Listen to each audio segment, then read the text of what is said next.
Coffee is very much like wine in terms of its regions, and each region might have a different taste, each farm might have a different taste. So we might say, well, here's a Kenyan bean or here's a Brazilian bean. It's a little like wine tasting for coffee.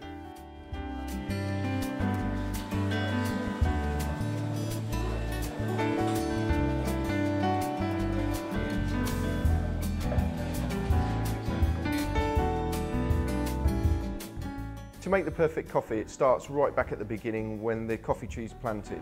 And once they've been harvested, they're obviously then shipped as green beans over to the UK. The roaster then has to look at that particular bean and decide how he's going to roast it. They arrive in store. It's then at that point where the barista has the opportunity to show their skill.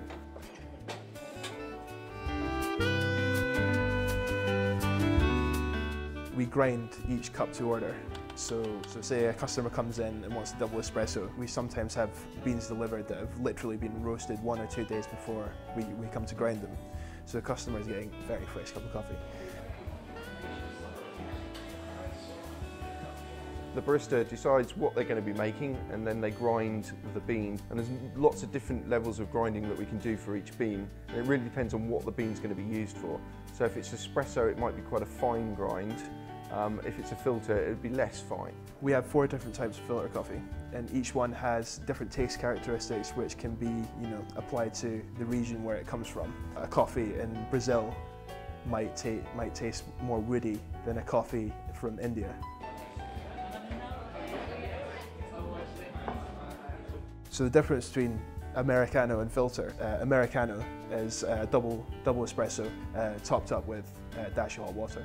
If you do genuinely like the taste of coffee, I personally would recommend filter because its taste is much more consistent. It's flavoursome and you really get an idea of the taste of the coffee.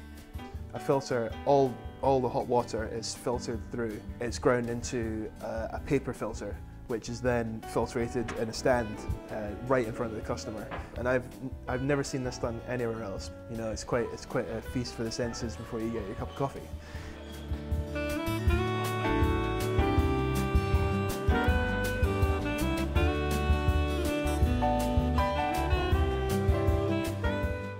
The barista uses their skill with the milk to heat it to the right temperature, to steam it correctly and pour that into the coffee to create the perfect coffee. As a barista at Urban Coffee, I've had quite a lot of experience. I've made thousands of cups of coffee, and there are a few things I've learned and sort of got into really concentrating on the consistency and making sure each cup is made to the highest possible standard.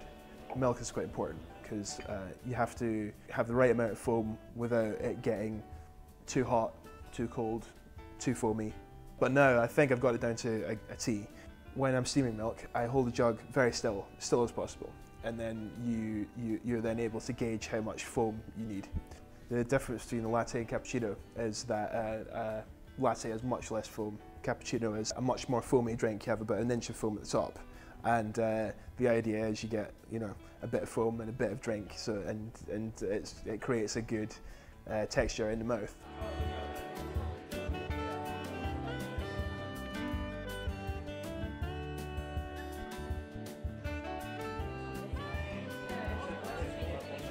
They've also can create what we call latte art. That's where they're using again the milk, and as they're pouring the milk into the top of the coffee, they can create patterns and shapes and, into the coffee itself. So you end up with a leaf or a bear or something like that as a gift to the customer.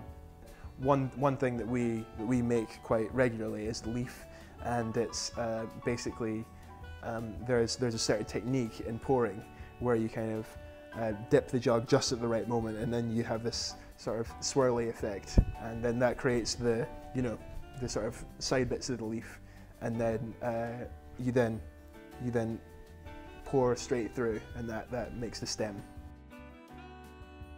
It's really about presentation. It's not about showing off or anything like that. It's just to make the cup of coffee look good. It's a nice little touch.